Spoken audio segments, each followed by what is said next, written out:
आज जो कहानी प्रस्तुत करने जा रहा हूँ उसका शीर्षक है जब बहू बनी सास। हेमलता आज भले ही बहू बेटे के साथ खुशहाल जिंदगी जी रही थी, पर एक दौर वो भी था जब घर का वातावरण विषाक्त हो गया था। बहू बेटे के अलग होने की नौबत आ गई थी। ऐसे में हेमलता ने के पति मोहन सोहन लाल ने अगर स्थिति न संभाली होती तो आज इतनी खुशी के साथ सब हिलमिल कर नहीं रहते। हेमलता अपने बचपन के दिन याद कर रही थी। जब वो 6 वर्ष की थी तब उसकी माँ सुरेखा बड़ी दुखी रहा करती थी। दुख का कारण सुरेखा की सास कमला और ननद सुनीता थी। वे उसे हर वक्त परेशान करती थीं। नंद बड़ी होकर भी कोई काम नहीं करती थी। सुरेखा अकेली सुबह 6 बजे से रात के 11 बजे तक खटती रहती थी। सास ननद का उससे कोई भावनात्मक लगाव नहीं था। पति सोहनलाल तथा ससुर राम सेवक का व्यवहार जरूर अच्छा था, बाकी सास ननद तो हर वक्त सर पर सवार रहती थीं और अगर कोई काम बिगड़ जाए तो उल्हाने और ताने शुरू हो जाते थे। सुरेखा खुलकर रो भी नहीं सकती थी। ऐसा नारकीय जीवन सुरेखा ने जिया था। जब ननद सुनीता की शादी हो गई तब सास की कठोरता थोड़ी कम हुई, पर जब भी ननद मायके आती तो सुरेखा की जैसी हो जाती। इतना सब कुछ सहन करते हुए सुरेखा का बेटा रघुनाथ 22 वर्ष का हो गया था, पर सास के तेवर ढीले नहीं हुए थे। कभी सास सुरेखा से प्रेम से नहीं बोली थी। सास के अत्याचारों पर विराम तब लगा जब उसे लकवा मार गया, तब भी वो जुबान की कड़वी ही रही। ननद आती तो सास को और भड़का कर चली जाती। सुरेखा फिर भी सास की अच्छी सेवा कर रही थी, लेकिन सास अपने कठोर स्वभाव के कारण बीमारी में और अधिक चिड़चिड़ी हो गई थी।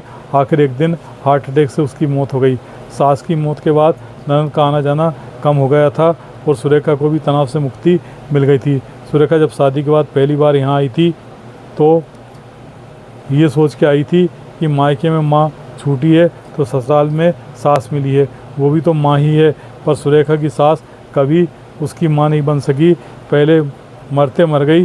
सुरेखा ने अपने बेटे रघुनाथ की शादी तय कर दी थी और सोच लिया था कि वो अपनी बहू को कभी माँ की कमी महसूस नहीं होने देगी, और उसने ऐसा किया भी। उसके बेटे की बहू मंजू जब आई तो उसे सुरेखा ने अपनी बेटी बना लिया तथा अपनी बेटी हेमलता से कम प्यार उसे नहीं दिया। हेमलता अपनी भाभी के काम में हाथ बटाती और हिलमिल कर रहती थी। हेमलता की शादी हुई तो वो भी अपनी माँ जैसी सास की कल्पना मन में रखकर आई, पर यहाँ उल्टा हुआ।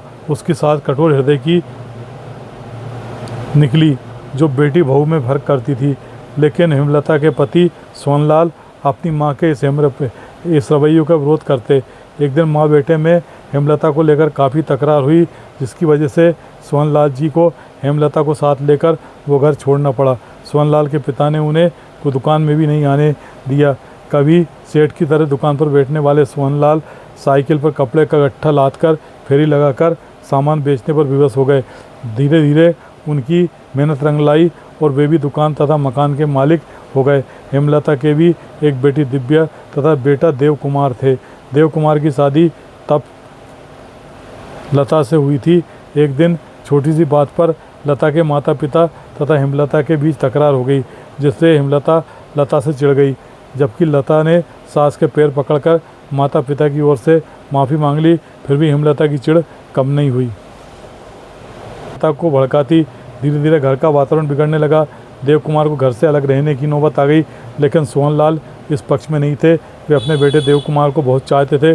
बहू लता से भी इसने रखते थे।